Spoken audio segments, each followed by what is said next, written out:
नमस्कार नमस्कार साथियों, कैसे हैं आप सब। सबको बहुत बहुत प्यार भरा नमस्कार। उम्मीद है सभी लोग बहुत अच्छे होंगे, शानदार होंगे, ज़बरदस्त होंगे मेरे भाई। तो फटाफट से सभी भाई लोग उपस्थित हो जाएंगे। जैसा कि आपको ज्ञात होगा, लास्ट क्लास में कल तो क्लास हो नहीं पाई थी, मैं अवेलेबल नहीं था।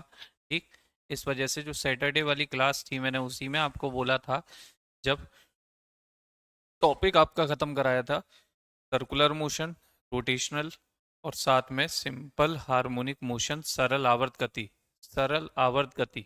ठीक है, तीन टॉपिक आपको कराए थे, वृत्तीय गति, घूर्णन गति और सरल आवर्त गति। तो इन तीनों टॉपिकों को कराने के बाद शनिवार को ही मैंने बोला था कि जो अगली क्लास होगी बच्चे उसमें इसकी प्रैक्टिस लगाएंगे, यानी कि एक छोटा सा मॉक लगाएंगे जितने भी क्वेश्चन आए हुए हैं यहाँ से।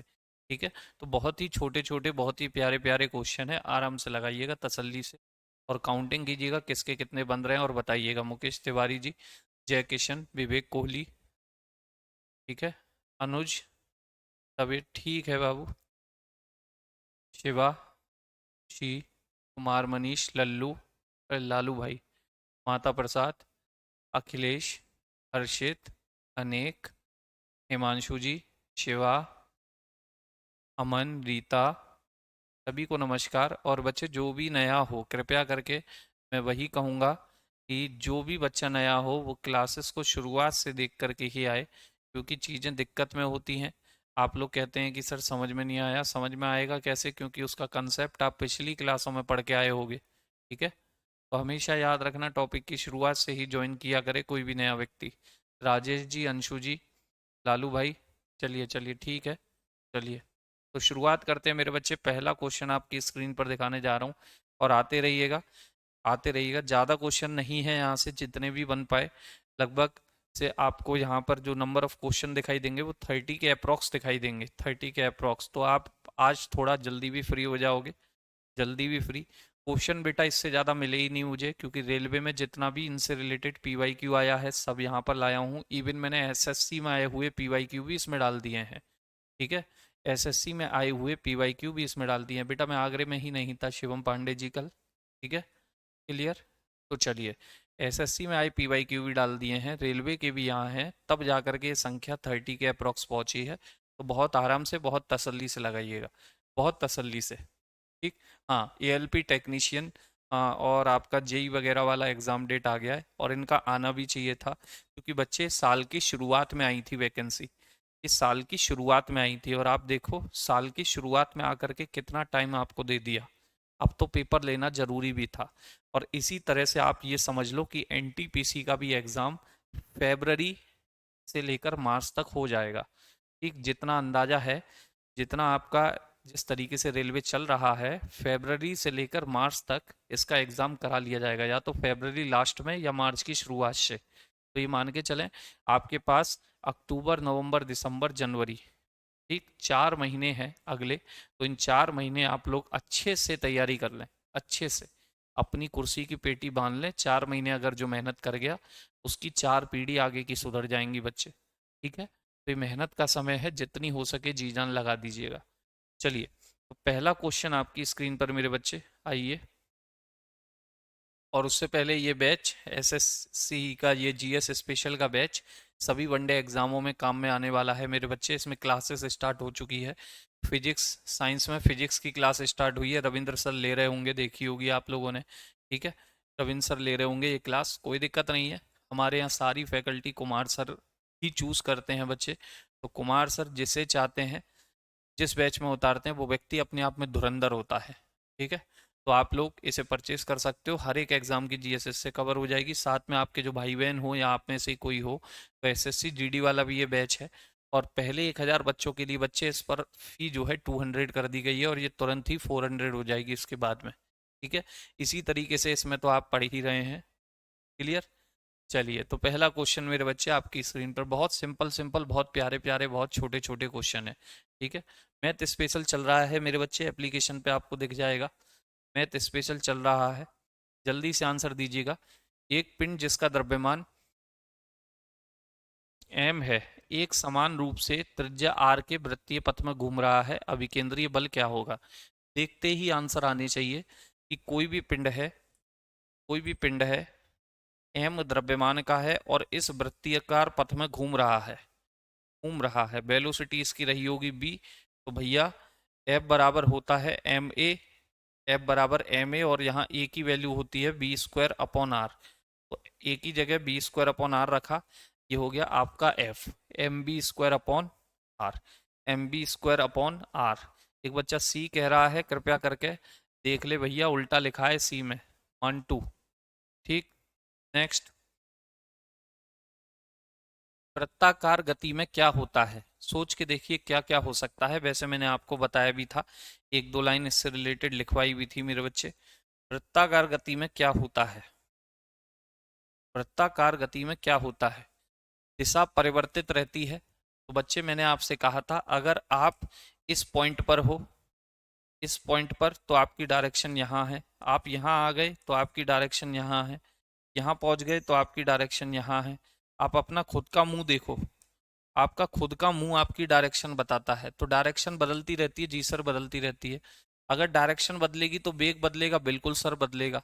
अभिकेंद्रीय बल कार्य करेगा जी सर, बिल्कुल करेगा। इसका मतलब है sir all of these, all of these. बहुत अच्छे। कुछ लोग केवल सी पर अटके हैं, उनकी गाड़ी सी ही रह जाएगी, मैं बता रहा हूँ, उनकी गाड़ी सी ही रह जाएगी। नेक्स्ट, एक समान वृत्तीय गति के अधीन एक निकाय, निकाय का मतलब वस्तु होता है मेरे बच्चे, निकाय का मतलब वस्तु होता है, याद रखना। ठीक है, निकाय का मतलब ही क्या है, वस्तु के अधीन एक निकाय के लिए निम्न में से कौन सा स्थिर रहता है। स्थिर रहता है मतलब बदलता नहीं है, मतलब बदलता नहीं है। जल्दी से बताएं, क्वेश्चन नंबर 3, जल्दी से मेरे बच्चे, कौन सा स्थिर रहता है, कौन सा स्थिर रहता है, कौन सा स्थिर रहता है। सी कह रहे हैं, त्वरण का परिमाण। अरे मेरे बच्चे, अगर कोई वृत्तीय गति कर रहा है, कोई वृत्तीय गति कर रहा है, तो मेरे लाल सोच के तो देखा करो, थोड़ा सा सोच के देखो। अगर कोई वृत्तीय गति कर रहा है भैया, उसकी दिशा बदलेगी, दिशा बदलेगी, वेग बदलेगा। लेकिन अगर उसने कसम खा ली कि मुझे 20 किलोमीटर प्रति घंटा से ही इसके चारों ओर साइकिल चलानी है, 20 किलोमीटर प्रति घंटा, तो बच्चे उसने कसम खा ली, तो उसकी क्या भी स्थिर रहेगी, गति। अगर गति स्थिर है, उसने कहा कि 20 किलोमीटर प्रति घंटा से साइकिल चलानी है, ठीक, तो उसका हाफ एम बी स्क्वायर, उसकी साइकिल का मास उतना ही रहेगा, उसका खुद का मास उतना ही रहेगा, और उसने कसम खाई है कि मैं अपनी स्पीड भी नहीं बदलूंगा, तो उसकी टोटल गतिज ऊर्जा भी क्या रहेगी, स्थिर रहेगी सर। गतिज ऊर्जा भी क्या रहेगी, स्थिर। और मेरे बच्चे, वो जब यहां पर होगा तो उसका त्वरण अलग होगा, यहां आएगा तो उसका त्वरण क्या रहेगा, अरे सॉरी, जब यहां पर होगा तो उसका वेग अलग होगा, यहां होगा तो वेग अलग होगा। आप कहेंगे सर स्पीड तो सेम है। बच्चे, स्पीड सेम है लेकिन डायरेक्शन बदल रही है, डायरेक्शन बदल रही है, यानी कि उसका एक निश्चित त्वरण होगा, उसका एक निश्चित त्वरण होगा, त्वरण का परिमाण भी स्थिर होगा। यानी ऑप्शन नंबर डी एकदम से करेक्ट है, ऑप्शन नंबर डी एकदम से करेक्ट है। थोड़ा सोचा करो, थोड़ा सा लॉजिक लगाया करो, बुद्धि को खोला करो थोड़ा सा। ठीक, नेक्स्ट, एक समान वृत्तीय गति में क्या होता है, जल्दी से बताइए, जल्दी से बताइए। एक ही जैसे दो तीन क्वेश्चन मैंने डाले हैं। एक समान वृत्तीय गति में क्या होता है, एक समान वृत्तीय गति में क्या होता है, एक समान वृत्तीय गति में क्या होता है। त्वरण और गति दोनों परिवर्तित होते हैं। तो बच्चे, गति तो परिवर्तित नहीं होती है, गति तो परिवर्तित नहीं होती है। ठीक, त्वरण और गति दोनों स्थिर रहते हैं, त्वरण और वेग दोनों स्थिर रहते हैं। वेग तो बदलता रहता है, और वेग बदलेगा तो त्वरण आएगा, वेग बदलेगा तो त्वरण आएगा। त्वरण और वेग दोनों में परिवर्तन होता है, या त्वरण और गति दोनों स्थिर रहते हैं, त्वरण और गति दोनों स्थिर रहते हैं, बताइए। देखो, पिछले क्वेश्चन में आप इससे अगर थोड़ा सा सोच रहे हो कि सर एक निकाय के लिए, एक समान वृत्तीय गति में निकाय के लिए निम्न में से क्या स्थिर रहता है, तो मेरे बच्चे, उपरोक्त तो सभी, यानी त्वरण का परिमाण स्थिर रहता है। सोचो, परिमाण का मतलब होता है वैल्यू, यहाँ दिशा की बात नहीं की है। अगर दिशा कह दोगे तो दिशा तो बदल रही है, यानी कंप्लीट त्वरण तो बदल रहा है। कभी आपका मुंह इधर था, कभी वृत्तीय गति में इधर होगा, कभी इधर होगा, कभी इधर होगा, यानी दिशा तो बदल रही है। लेकिन उसने हमसे केवल परिमाण बोला था, तो परिमाण तो स्थिर है, वैल्यू एक ही है, लेकिन डायरेक्शन अलग अलग हो रही है। और इधर मेरे बच्चे, इधर कंप्लीट त्वरण की बात की है, तो बेटा कंप्लीट त्वरण स्थिर नहीं होता, कंप्लीट त्वरण स्थिर नहीं होता मेरे दोस्त, उसकी डायरेक्शन बदलती है। और डायरेक्शन बदल रही है, यानी कि कंप्लीट त्वरण अगर देखोगे वो वेग के साथ दोनों में परिवर्तन दिखाई आपको देगा। वहां केवल मैग्नीट्यूड था, परिमाण मैंने आपको बोला है, परिमाण केवल वैल्यू होती है। क्या होती है मेरे बच्चे? वैल्यू होती है। नेक्स्ट, वस्तु को एक समान वृत्तीय गति में बनाए रखने के लिए किस बल की आवश्यकता होती है?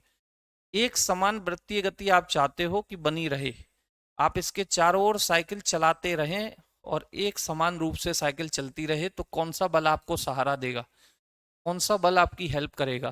फिर बच्चे एक बल केंद्र की ओर लगेगा, और केंद्र की ओर लगने वाले बल को ही क्या कहते हैं? आप कहेंगे सर अभिकेंद्रीय बल। क्या कहते हैं? अभिकेंद्रीय बल कहते हैं। क्लियर? चलिए नेक्स्ट, एक समान वृत्तीय गति में केंद्राभिमुख बल द्वारा किया गया कार्य, work done by centripetal force in uniform circular motion. ठीक है, सेंट्रीपिटल फोर्स अभिकेंद्रीय बल या केंद्राभिमुख, केंद्राभिमुख का मतलब होता है केंद्र की ओर लगने वाला बल। किसकी ओर लगने वाला बल? केंद्र की ओर लगने वाला बल द्वारा किया गया कार्य आपसे पूछ रहा है। ठीक, द्वारा किया गया कार्य, जल्दी से बताइए कितना होगा? लॉजिक अगर लगा पाए तो आंसर दे पाएंगे। आप इसके चारों ओर साइकिल चला रहे हो, बाइक चला रहे हो, ठीक है, ऐसे करके बाइक चला रहे हो, और आप पर केंद्र की ओर एक बल लग रहा है, केंद्र की ओर एक बल लग रहा है, केंद्र की ओर क्या लग रहा है मेरे बच्चे? एक बल लग रहा है। ठीक, केंद्र की ओर क्या लग रहा है? एक बल। तो बताइए कितना कार्य करेगा, कितना कार्य? चाहो तो लॉजिक लगा के आंसर दे सकते हो कि सर भले ही ये बल लग रहा है, लेकिन फिर भी हमारी बाइक आगे ही जा रही है, फिर भी हमारी बाइक आगे ही जा रही है, ऐसा लग रहा है इसने कोई कार्य तो किया ही नहीं है, कोई कार्य तो किया ही नहीं है। तो बच्चे बिल्कुल इसका आंसर 0 है। लेकिन फिर भी आपको मैंने वर्क पढ़ा रखा है, मैंने आपको वर्क पढ़ा रखा है। मैंने बोला है आप जब यहाँ हो तो आपकी डायरेक्शन ये है कि नहीं? अगर मान लो इस पॉइंट पर ये बल आपको केंद्र की ओर खींचेगा, ये बल आपको केंद्र की ओर खींचेगा, आप इधर की तरफ मुंह करके साइकिल चला रहे हो, तो मेरे बच्चे बीच में एंगल कितना बना? बीच में एंगल कितना बना? आप कहेंगे सर 90। कितना बना? 90। और जब भी एंगल 90 होता है, जब भी एंगल बल और विस्थापन के बीच का कोण 90 होता है, तो मेरे बच्चे एफ डी कॉस थीटा होता था, डब्ल्यू याद करो, F D cos theta, cos theta की वैल्यू बेटा कॉस 90 आ रही है, और कॉस 90 कितना होता है मेरे दोस्त? सर कॉस 90 होता है 0, कॉस 90 0, तो कंप्लीट क्या हो जाएगा? 0। ठीक है, जी कृष्णा जी आता है, अभी आपके पास टाइम है, आपके पेपर की डेट नहीं आई है, आप बहुत ही तसल्ली से चलें, ठीक है, बहुत ही तसल्ली से, क्योंकि आप तसल्ली से नहीं चले, मैंने भागा दौड़ी मचा दी तो कुछ ना कुछ रह जाएगा और आपको भी समझ में नहीं आएगा। आपके पास टाइम है, आपने एनटीपीसी का बैच लिया है, रेलवे टेक्नीशियन, एएलपी, इनके बैच शुरुआत में एक रेलवे स्पेशल नाम से आया था। जो बच्चे उस बैच से पढ़े होंगे उनका काम हो जाएगा, वो 100% उनकी नैया पार हो जाएगी, अगर ठीक तरह से वो तैयारी किए होंगे तो। अगर उस रेलवे स्पेशल वाले बैच से ठीक तरीके से जिस बच्चे ने तैयारी की होगी और एएलपी या टेक्नीशियन का उसका एग्जाम है, उसे दिक्कत नहीं आएगी। क्लियर है? चलिए, मैंने कहा यदि दो कणों के वृत्ताकार पथ की त्रिज्याएं 4:9 के अनुपात में है और समान अभिकेंद्रीय त्वरण उन पर लग रहा है, तो उनकी गति का अनुपात कितना होगा? गति यानी कि v का अनुपात आपसे पूछ रहा है। बिल्कुल सिंपल है मेरे बच्चे, बिल्कुल सिंपल, कुछ भी नहीं करना था इसमें। मैंने मान लिया मेरे बच्चे कि पहली वस्तु पर जो त्वरण होगा वो a1 होगा। आप जानते हो कि सर F बराबर एम ए होता था, लेकिन हमने यहाँ पे पढ़ा है M B square upon R, यानी ए की वैल्यू ही क्या होती है sir? B square upon R. पहली वस्तु है, पहली वस्तु तो मैंने यहाँ वन लगा दिया, यहाँ पे आर के नीचे वन लगा दिया। ठीक, ये पहली वस्तु की बात हो गई। दूसरी वस्तु के लिए कितना होगा? a2 b2 square upon R, b2 square upon R. बात क्लियर है? ये कह रहे हैं कि त्वरण दोनों पर समान है, त्वरण दोनों पर समान है का मतलब है A1 बराबर A2। A1 बराबर A2 का मतलब हुआ कि B1 स्क्वायर अपॉन B2 वो सॉरी R1 बराबर हो गया B2 स्क्वायर अपॉन R2। क्या मैं इसे ऐसे नहीं लिख सकता बच्चे? क्या मैं इसे ऐसे नहीं लिख सकता कि B1 square upon B2 square बराबर हो गया, मैंने इसे यहां ले आया, R1 को इसकी जगह भेज दिया, R1 अपॉन R2। जी सर बिल्कुल लिख सकते हो, बिल्कुल। इस स्क्वायर को मैंने रूट की फॉर्म में चढ़ा दिया, B1 अपॉन B2, मुझे रेशियो निकालना है ना, रेशियो आ गया सीधे, B1 अपॉन B2 बराबर हो गया अंडर रूट में R1 अपॉन R2। वैल्यू रख दो, आंसर पाओ। R1 कितना है सर? R1 दिया है 4, R1 दिया है 4, R2 दिया है 9। रूट से बाहर निकालोगे 2/3, 2/3 का मतलब है B1 ratio B2, B1 ratio B2 आया 2/3। कितना आया मेरे बच्चे? 2/3। बिल्कुल सिंपल सा क्वेश्चन था, प्यारा सा क्वेश्चन था, आपके सामने इसका आंसर। ठीक, बिल्कुल सिंपल सा। चलिए नेक्स्ट, निम्न में से अभिकेंद्रीय बल की सही परिभाषा है। चारों को पढ़ो और आंसर बताओ। चारों को पढ़ो, मैं साइड हो रहा हूं, चारों को पढ़ो, आंसर बताओ। निम्न में से सेंट्रीपिटल फोर्स की एक्चुअल डेफिनेशन या करेक्ट डेफिनेशन क्या है? जल्दी से बताइएगा। बी पढ़ते ही कह दिया, रोशन। ए अभिजीत। अभी सीडी वाले रह गए हैं कोई? सीडी देखो, डी आ गया। सी वाले भी रह रहे हैं कोई? सी भी आएगा भी किसी ना किसी का। नहीं, डी पे अटक गई गाड़ी इनकी तो। चलिए ए बी डी। जब कोई वस्तु वृत्तीय पथ पर गति करती है तो वह बल जो वृत्त के केंद्र से बाहर की ओर लगता है, भैया केंद्र से बाहर तो अपकेंद्री होता था, हमसे अभिकेंद्री पूछा है। ये सेंट्रीफ्यूगल था, जो मक्खन निकालना या फिर मेरे बच्चे वॉशिंग मशीन वाला था। एक निश्चित दूरी द्वारा अलग किए गए दो द्रव्यमानों के बीच, ना जी ना, ये तो कतई मैच नहीं कर रहा। एक दूरी से अलग किए गए दो स्थैतिक आवेशों के बीच, ना जी ना। जब कोई वस्तु वृत्तीय पथ पर घूम रही होती है तो वह बल जो वृत्त के केंद्र की ओर लगता है, केंद्र की कहां लगता है मेरे बच्चे? केंद्र की ओर लगता है। Option number D. जिन लोगों ने ए कहा वो ठीक से पढ़े ही नहीं, वो ठीक से ऑप्शन पढ़े ही नहीं, वो आते हुए गलत कर गए, आते हुए। अगला है, कौन सा कथन सही है? एक वृत्तीय गति हमेशा त्वरित गति होती है। त्वरित गति का मतलब इसमें त्वरण होता है, तो त्वरण तो बिल्कुल होगा, त्वरण तो होगा ही होगा, क्योंकि भैया आप कितनी भी कोशिश कर लो, आप इसमें एक समान चाल तो रख सकते हो, यूनिफॉर्म स्पीड तो रख सकते हो, लेकिन यूनिफॉर्म वेलोसिटी नहीं हो सकता, एक समान वेग नहीं हो सकता। और जब वेग बदलेगा, क्योंकि उसकी दिशा बदलेगी, जब वेग बदलेगा तो त्वरण तो आएगा ही आएगा।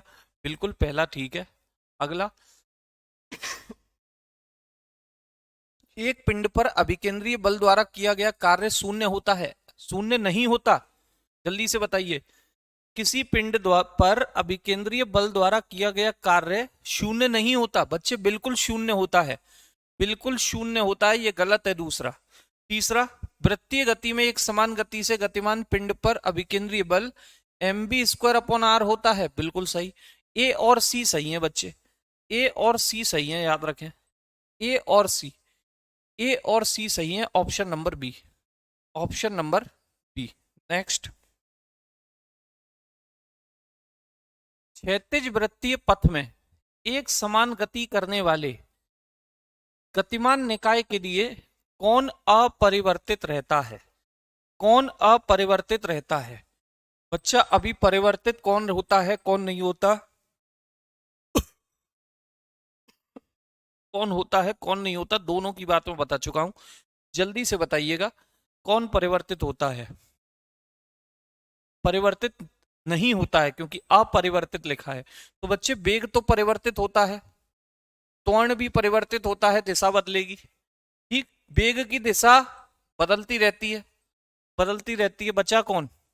बचा कौन? गतिज ऊर्जा। कुछ लोग ये कह रहे हैं, उनकी खोपड़ी में भगवान जाने उनकी खोपड़ी में भगवान जाने कौन व्यवस्था बनाएगा, उनकी कैसे उनका सिलेक्शन होगा, कोई नहीं जानता, कोई नहीं जानता। ठीक है, ऊपर वाले के राम भरोसे चल रही है इनकी गाड़ी, तो लग रहा है ऊपर वाले के राम भरोसे। नेक्स्ट है भैया,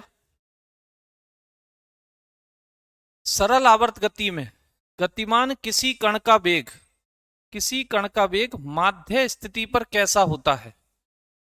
कौन सी गति? सरल आवर्त गति। सरल आवर्त गति में माध्य स्थिति, ठीक, सरल आवर्त गति आपको बताया था, इसमें एक थप्पड़ मारो घंटे में, ये इधर जाएगा, वापस आएगा, फिर ये इधर जाएगा और फिर वापस आएगा, ऐसे करके ये मूवमेंट करता रहेगा। ठीक है, ओके। चलिए, तो मेरे बच्चे जल्दी से बताइएगा कब होगा। सर माध्य स्थिति में अधिकतम, न्यूनतम, अनंत, या उपरोक्त में से एक से ज्यादा, या कोई नहीं। तो मेरे बच्चे सुन लो, अगर इस घंटे को, इस डायग्राम को मैं दोबारा बना रहा हूं ऐसे, ये घंटा ऐसे रखा है, ऐसे, आपने इसमें थप्पड़ मार दिया, आपने इसमें थप्पड़ मारा मेरे बच्चे, तो ये पहले इधर जाएगा, जी सर जाएगा, फिर ये इधर आएगा वापस, फिर ये बीच में वापस आएगा। क्या बीच में वापस आके रुक जाएगा? क्या बीच में वापस आके रुक जाएगा? कोई इसे रोक सकता है बीच में? ना जी ना सर, ये तो इधर जाएगा सर, ये तो इधर जाएगा और फिर वापस आएगा और फिर ये इधर की तरफ जाने के लिए तैयार है। यानी कि मेरे बच्चे ऊंचाई की तरफ जा रहा है, ऊंचाई की तरफ जाता है। ये मध्य स्थिति थी, माध्य स्थिति, और इससे ये ऊंचाई की तरफ जा रहा है, मतलब अधिकतम वेग से जाता होगा। और यहां जाके जैसे ही इसका वेग शून्य हुआ, ये वापस आने लगता है, फिर जैसे ही इसका वेग यहाँ अधिकतम हुआ, फिर ये इधर जाने लगता है, फिर जैसे ही शून्य हुआ, ये वापस आने लगता है। यानी क्या होगा मेरे बच्चे, क्या होगा सर? अधिकतम होगा। क्या होगा? अधिकतम होगा, मैक्सिमम इसका वेग होगा। क्योंकि बच्चे, आपने मंदिर के घंटे को ऐसे करके हिलाया, ये इस साइड गया, वापस आया, अब ये दूसरी साइड जाने के लिए तत्पर तैयार है, रोक नहीं सकता कोई इसे, वहां तक जाएगा जहां तक इसका वेग शून्य नहीं हो जाता। शून्य होगा फिर वापस आएगा, फिर अधिकतम होगा फिर इधर जाएगा। ठीक, चलिए थोड़ा सा सोचा कीजिए। एक पूर्ण दोलन, ये क्या चीज है? एक पूर्ण दोलन, एक पूर्ण दोलन में आवर्त गति का औसत वेग क्या होता है? अच्छा अच्छा, ठीक। किसी कण का औसत वेग क्या होता है, जल्दी से बताएं। एक पूर्ण दोलन में औसत गति का, कण की औसत गति, औसत वेग क्या होता है? मैं आज ही ज्वाइन किया हूं सर, न्यू चैप्टर से रोज लाइव आऊंगा। ठीक है विवेक जी, रेलवे स्पेशल बैच पढ़ा हुआ है, उस नोट से काम हो जाएगा। या इसका भी, जो चीज उसमें ना हुई हो उसे ऐड कर लेना विजय बाबू, जो चीज उसमें ना हुई हो, जो एक्स्ट्रा लगे उसे नोट कर लेना, यही तरीका है। दोबारा बना के क्या करोगे सर? मैंने दोनों फॉर्म डाले हैं, सेंटर दोनों का अलग अलग आएगा। नहीं विनीता जी, ऐसा कुछ नहीं है, ठीक है ना, एक भी आ सकता है, अलग अलग भी आ सकता है, ये सेंटर बनाने वालों के पास अवेलेबिलिटी की बात है। ठीक, ओके। तमजीद भाई, सबसे बड़ा चैप्टर मैकेनिक्स होता है, इसके बाद के चैप्टर दो दो दिन के हैं, चैप्टर ही दो दो दिन के हैं। और इस बाद के चैप्टर यानी हीट एंड टेम्परेचर 2 दिन, साउंड एंड वेव 2 दिन, इलेक्ट्रिसिटी मैग्नेटिज्म 2 दिन, दो दो दिन के चैप्टर हैं। लाइट आपकी 3 से 4 दिन ले जाएगी। ठीक, ये खत्म हुई, समझ लो आधी फिजिक्स खत्म हो, आधी से ज्यादा फिजिक्स खत्म हो गई। सबसे ज्यादा क्वेश्चन मैकेनिक्स ही आपको देती है और सबसे बड़ी होती है। पूरी की पूरी आपके सिलेबस की जो फिजिक्स है उसका 60% सिलेबस यही है, 60 से 70%। ठीक, हाँ जी, लाइट में ही आई आएगा। चलिए, तो मैंने कहा मेरे बच्चे औसत वेग क्या होगा, तो सोच के देखो। ये बॉल थी, ये बॉल, आपने बेटा थोड़ी बहुत कोऑर्डिनेट पढ़ी है, नहीं भी पढ़ी हो तो ये आपने सुना होगा, ऐसे करके एक्सेस होती थी, ये एक्स एक्सेस होती थी, ये वाई एक्सेस होती थी। ठीक है, और ये होता था आपका ओरिजन, ओरिजन बोले तो मूल बिंदु। अब ये जो एक्स एक्सेस है, ये प्लस में होती थी इस साइड, और ये इधर होती थी माइनस में। ये वाई एक्सिस ऊपर होती थी प्लस में और नीचे होती थी माइनस में। सुने हो? जी सर बिल्कुल सुने हैं। अब सोच के देखो, इस बॉल को आपने ऐसे करके थप्पड़ मारा, ये बॉल इधर गई और इधर से वापस आई, ठीक, यानी कि अभी प्लस एक्सिस की तरफ गई है। अगर मैं इसे ओरिजिन मान लूं, अगर मेरे बच्चे मैं इसे ओरिजिन मान लूं, ओरिजिन बोले तो मूल बिंदु, तो अभी ये किस साइड गई है सर, अभी ये गई है प्लस में, ठीक। अब ये वापस आएगी, वापस आके किस साइड जाएगी सर, अब ये वापस आके इस साइड जाएगी, फिर ये फिर वापस आएगी, ऐसे ही ये मोशन करती रहेगी। इसका मतलब एक बार ये प्लस में गई और एक बार ये माइनस में जाएगी, फिर प्लस में, फिर माइनस में, फिर प्लस में, फिर माइनस में, ठीक। जितना इधर जाएगी उतना ही इधर आएगी, जितना इधर उतना इधर, जितनी वैल्यू प्लस की उतनी वैल्यू माइनस की, जितनी प्लस की उतनी माइनस की, टोटल करोगे तो कितना आएगा, टोटल करोगे तो कितना आएगा मेरे बच्चे, औसत वेग कितना आएगा जल्दी से बताओ सर, 0 आएगा। कितना आएगा, 0 आएगा। पेंडुलम लयबद्ध दोलक हार्मोनिक ऑसिलेटर की तरह काम करता है, अतः किस में इसका उपयोग किया जाता है। मैंने आपको बोला भी था पेंडुलम वाली वॉच को क्या कहते हैं, मैंने ये बात बोली भी थी आपको पढ़ाते वक्त। अगर मेरी बातें भी आप सुनते हो अच्छे से, अगर मेरी बातें क्लास में सुनते हो अच्छे से, तो मैंने ये बात पढ़ाते वक्त बोली थी कि पेंडुलम वाली वॉच को पुराने जमाने की वॉच यानी दादाजी की घड़ी कहा जाता है, ग्रैंडफादर वॉच कहा जाता है। जो बच्चे मेरी बात को सुनते होंगे, मैं बहुत सी बातें क्लास में कह जाता हूं और वो क्वेश्चन की फॉर्मेट में आपको दिखाई दे सकती है। आया हुआ क्वेश्चन है, पेंडुलम वाली वॉच को क्या कहा जाता है, तो मेरे बच्चे दादाजी की घड़ी या ग्रैंडफादर वॉच कहा जाता है, ठीक। जब कार एक मोड़ लेती है तो उसमें बाहर की ओर धक्का देने वाला बल कौन सा होता है। जब मोड़ पर कार ऐसे टर्न लेती है तो उसमें बैठे यात्री दूसरी साइड में एक फोर्स का अनुभव करते हैं, क्यों, जल्दी से बताइएगा। जब कार बेटा मोड़ पर मुड़ती है तो दूसरी साइड में यात्रियों पर एक बल लगता है। दिमाग लगाइए, दिमाग लगाएंगे आंसर मिलेगा, दिमाग नहीं लगाएंगे आंसर नहीं मिलेगा, ठीक। बच्चे सोचो, कार मुड़ी लेफ्ट पे, अंदर बैठे यात्री राइट की ओर गए, कार मुड़ी लेफ्ट पे तो अभिकेंद्रीय बल लगा, कार लेफ्ट में मुड़ी अभिकेंद्रीय बल लगा, ठीक। लेकिन यात्री राइट हैंड पे जा रहे हैं, क्यों, क्योंकि अभिकेंद्रीय बल की प्रतिक्रिया, अभिकेंद्रीय बल का रिएक्शन लगा होगा, रिएक्शन बोले तो अपकेंद्रीय बल लगा होगा, क्या लगा होगा, अपकेंद्रीय बल लगा होगा, क्या लगा होगा मेरे बच्चे, अपकेंद्रीय बल। नेक्स्ट, डेयरी में दूध से क्रीम अलग करने की प्रक्रिया को क्या कहते हैं। दूध से क्रीम अलग करने की प्रतिक्रिया जल्दी से बताएं, दूध से क्रीम अलग करने की प्रक्रिया को क्या कहा जाता है। अपकेंद्रीकरण, बहुत बढ़िया, सेंट्रीफ्यूगेशन, सेंट्रीफ्यूगेशन कहा जाता है, क्या कहा जाता है, सेंट्रीफ्यूगेशन। जब एक वस्तु एक समान वृत्तीय वेग उत्पन्न करती है तो कौन सा परिवर्तित होता है, जल्दी से बताइए। जब वस्तु एक समान वृत्तीय वेग उत्पन्न करती है तो कौन सा परिवर्तित होता है, कौन सा परिवर्तित होता है। अगर आप एक समान वेग बनाने की कोशिश कर भी लो, आप एक समान वेग बनाने की कोशिश कर भी लो, यानी कि आप स्पीड को कसम खा लो कि मुझे 60 किलोमीटर प्रति घंटा की रफ्तार से इस पे बाइक चलानी है, लेकिन फिर भी क्या बदलेगी बेटा, फिर भी क्या बदलेगी, फिर भी क्या बदलेगी सर, दिशा बदलेगी, क्या बदलेगी, दिशा बदलेगी, क्या बदलेगी, दिशा। नेक्स्ट, लट्टू को घुमाना किसका उदाहरण है, एक बच्चे ने आप में से बोला भी था, लट्टू को घुमाना किसका उदाहरण होता है। लट्टू को घुमाना, क्योंकि लट्टू जब घूमता है तो उसके केंद्र पर एक कील जैसी लगी रहती है, उस पर वो घूम रहा होता है, कौन सा बल लगेगा उसके केंद्र पर, कौन सा बल लगेगा उसके केंद्र पर, कौन सा बल लगेगा बच्चे, अभिकेंद्रीय बल लगेगा, कौन सा बल लगेगा, अभिकेंद्रीय। एक मुकेश भैया कह रहे हैं गुरुत्वाकर्षण बल, अरे मेरे लाल कतई जहर आदमी है भाई तू, मैं घुमाने वाला बल पूछ रहा हूं तो गुरुत्वाकर्षण नीचे जमीन पे लगाने वाला बल पूछ रहा है, कह रहा है आंसर में। मैं कह रहा हूं मम्मी ने क्या बनाया है, तू कह रहा है 5 बज रहे हैं, यार पूछ कुछ रहा हूं आंसर कुछ दे रहा है भाई।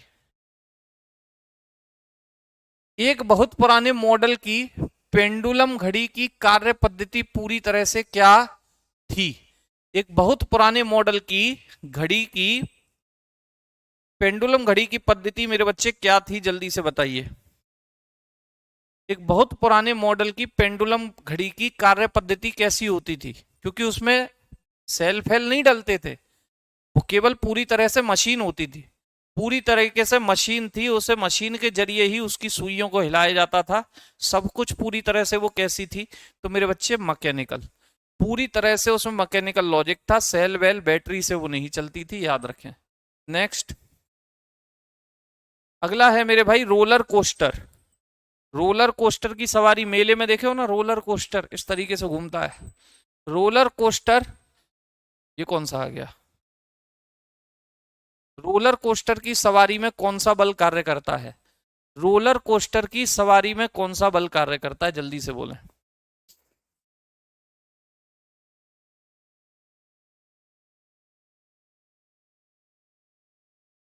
ए, बहुत बढ़िया, ए नहीं है बच्चे, ये बी होगा आंसर, अभी केंद्रीय बल। रोलर कोस्टर की सवारी में कौन सा बल कार्य करता है, बी अभी केंद्रीय बल। कौन सा बल मेरे बाबू, अभी केंद्रीय बल। यदि कोई पिंड रूपांतरित गति में एक वक्र पथ पर गति करता है तो इस गति को क्या कहेंगे, जल्दी से, सिंपल सा क्वेश्चन है, वृत्तीय पथ पर गति कर रहा है भैया, यदि एक पिंड रूपांतरित गति यानी कि बार बार अपना रूप बदल रहा है, उसे कम ज्यादा कर रहा है गति को, और एक वक्र पथ पर गति कर रहा है, उस गति को क्या कहेंगे, उस गति को क्या कहेंगे मेरे दोस्त, जल्दी से बोलिएगा। वक्र रेखीय गति कहेंगे, और क्या कहेंगे, इतना सिंपल बोला है।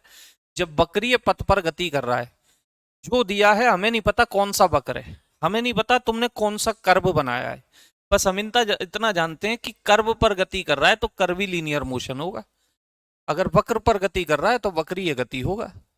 इतनी सी बातें हैं इसमें, फिर सोचते हो क्या लगाऊं क्या नहीं लगाऊं।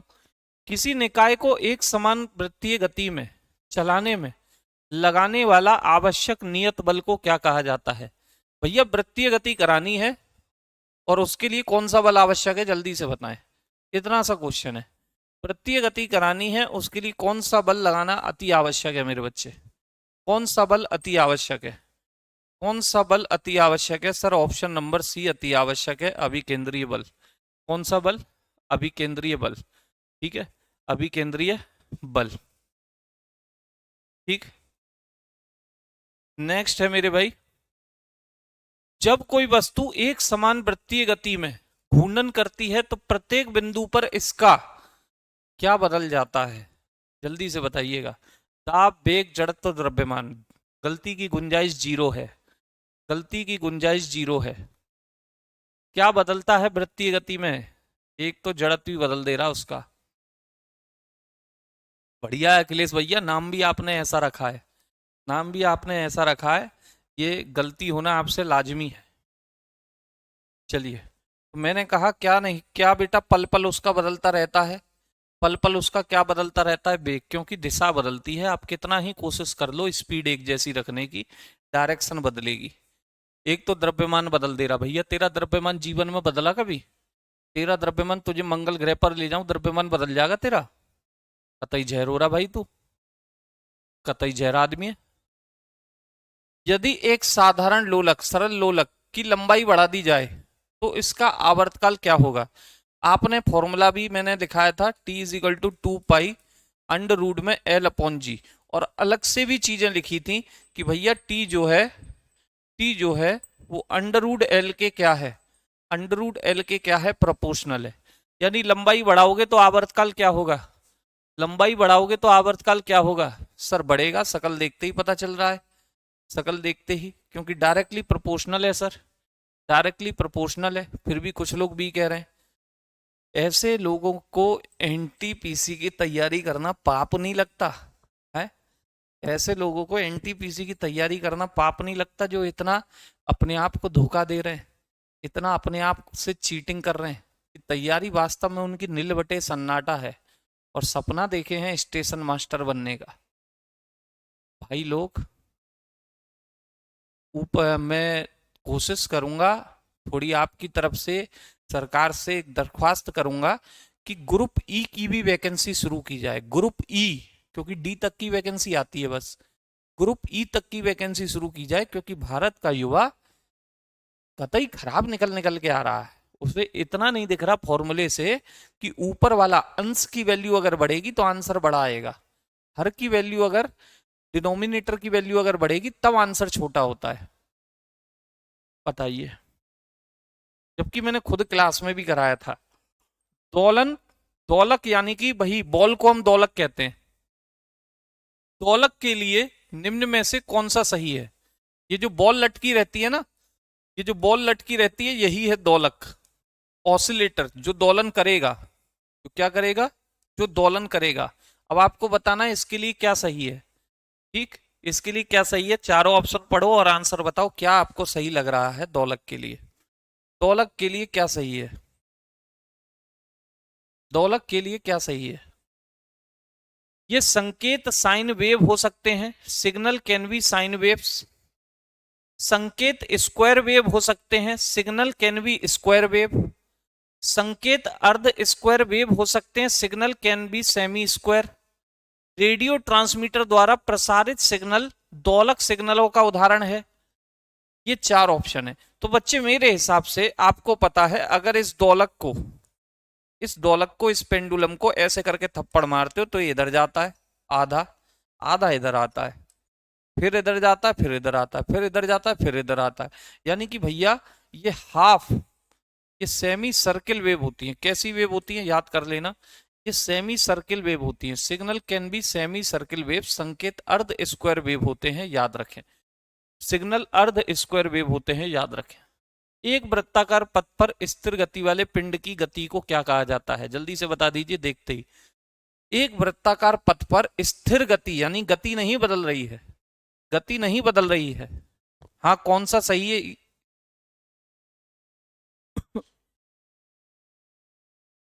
कौन सा सही नहीं है? यही तो हमने लगाया मेरे भाई, कि संकेत साइन वेव हो सकते हैं, बिल्कुल हो सकते हैं। संकेत स्क्वायर वेव हो सकते हैं, बिल्कुल हो सकते हैं। रेडियो ट्रांसमीटर द्वारा जो सिग्नल आते हैं वो दोलक सिग्नलों का उदाहरण है, जी बिल्कुल है। तो मेरे बच्चे हमने सही नहीं है यही तो लगाया है। सही कौन सा नहीं है? तो बच्चे ये वाला एकदम से सही नहीं है कि ये अर्ध स्क्वायर वेव हो सकते हैं ना। ठीक, अगले पर आइए। अगले पर मैंने आपसे बोला वृत्ताकार पथ पर गति को क्या कहा जाता है? अगर वह स्थिर गति से चल रही है तो इसे समान वृत्तीय गति कह देंगे। क्योंकि समान क्यों लगाया? क्योंकि बच्चे यहां लिखा है स्थिर गति। स्थिर यानी कि गति नहीं बदल रही है, गति नहीं बदल रही है। जब कोई वस्तु वृत्तीय पथ पर गति करती है तो घूर्णन करती हुई वस्तु पर केंद्र की ओर कौन सा बल लगता है? वही बार बार वही बात कि भाई केंद्र की ओर कौन सा बल लगेगा, जल्दी से बता दो। केंद्र की ओर कौन सा बल लगेगा वृत्तीय गति में? सर अभिकेंद्रीय बल लगेगा। और कौन सा लगेगा? कौन सा लगेगा सर? अभिकेंद्रीय बल लगेगा। कौन सा लगेगा? और कौन सा लगेगा? ठीक है, चलिए नेक्स्ट। किसी दोलक द्वारा एक आयाम पूरा करने में लिया गया समय क्या कहलाता है? दोलक वही, ये बॉल लटकाई, ये दोलक है। और एक दोलन पूरा करना मतलब एक बार इधर जाएगा, वापस आएगा, फिर इधर जाएगा, और फिर मेरे बच्चे वापस आएगा। यानी राइट जाएगा, मिड में आएगा, फिर लेफ्ट जाएगा, फिर मिड में आएगा। एक दोलन हो जाएगा। और एक दोलन में लगा समय क्या कहलाता है मेरे बच्चे? एक दोलन में लगा समय क्या कहलाता है? आवर्त काल कहलाता है, टाइम पीरियड कहलाता है। क्या कहलाता है? आवर्त काल यानी टाइम पीरियड कहलाता है। क्या कहलाता है मेरे भाई? पीरियड कहलाता है। नेक्स्ट, किसी सैटेलाइट और पृथ्वी के बीच आकर्षण गुरुत्वाकर्षण बल किसको तेजी प्रदान करता है? यानी जो सैटेलाइट, ये उसी तरीके से है जैसे मैंने आपको सूर्य और पृथ्वी के बारे में बताया था। भाई ग्रह सूर्य को छोड़ के क्यों नहीं जा रहे हैं? क्योंकि सूर्य का गुरुत्वाकर्षण ग्रह को क्या देता है? ग्रह को क्या देता है? अभिकेंद्रीय बल। इसीलिए सैटेलाइट पृथ्वी को छोड़ के क्यों नहीं जा रहे हैं? जरूर पृथ्वी का ग्रेविटेशन सैटेलाइट को क्या देता होगा? जरूर पृथ्वी का गुरुत्वाकर्षण सैटेलाइट को क्या देता होगा घूमने के लिए? मेरे बच्चे अभिकेंद्रीय बल। क्या देता होगा?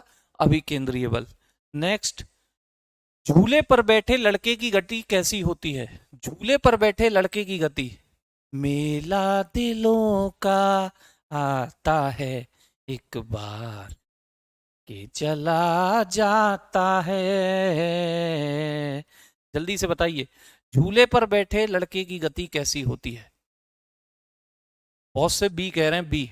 अरे मेरे लालों, मेरे भैया, उसने ये नहीं बोला झूला कैसा है, क्या उसने ये बोला झूला कैसा है? हो सकता है झूला ये वाला हो सकता है झूला ये वाला हो सकता है झूला नाव वाला हो, नाव वाला झूला एक बार इधर फिर आगे, फिर इधर फिर आगे। नाव वाला ऐसे ही तो चलता है, नाव ऐसे जाएगी हाइट पे फिर आएगी ऐसे। तो वृत्तीय क्यों कह रहे हो इसको? वृत्तीय क्यों कह रहे हो? इस झूले में एक चीज होती है, झूले में गति का बार बार दोहराव होता है, गति बार बार रिपीटेड होती है। चाहे ऐसा वाला झूला हो, चाहे नाव वाला झूला हो, चाहे नाव वाला झूला हो, गति का दोहराव ही होता है मेरे बच्चे, आवर्ती गति। गति का दोहराव ही होता है आवर्ती गति। ठीक है, गति का दोहराव। क्योंकि हमसे ये नहीं बोला कौन सा झूला, कौन सा झूला, हमसे बस ये बोला है कि भैया झूला है, कोई झूला है। नेक्स्ट, और नेक्स्ट क्या, ये आखिरी क्वेश्चन था आपके लिए, खत्म है ये अंतिम क्वेश्चन था मेरे बच्चे, ये अंतिम था। इसके बाद शायद से कोई क्वेश्चन नहीं है। तो ये 29 नंबर था, ये आपका लास्ट क्वेश्चन था। उम्मीद है कि ज्यादा से ज्यादा आपके सही रहे होंगे, ज्यादा से ज्यादा। ठीक, कल से जो हम बात करेंगे वो ग्रेविटेशन पर करेंगे, कल और परसों। और फिर आपकी फ्लूइड मैकेनिक्स शुरू हो जाएगी, 2 दिन उसे चलाएंगे, फिर उसका टेस्ट। और 2-2 दिन के अब आने वाले टॉपिक हैं, बस 2-2 दिन के। 4 रॉन्ग हो गए, चलिए कोई नहीं, और मेहनत कीजिए, और मेहनत कीजिए जितना हो सके।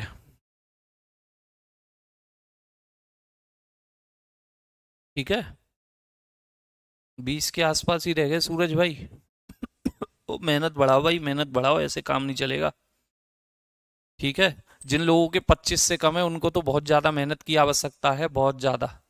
ठीक, तो चलिए मुलाकात करते हैं कल, कोई दिक्कत नहीं है, कल मिलते हैं, नवरात्रों की छुट्टी नहीं मिलेगा, देखते हैं, मिल जाए तो हमें भी बेटा थोड़ा आराम मिल जाए, मिल जाए तो हमें भी थोड़ा आराम मिल जाए। बाकी देखते हैं। चलिए, तो सभी को बहुत बहुत नमस्कार, बहुत बहुत प्यार, जय हिंद, जय भारत।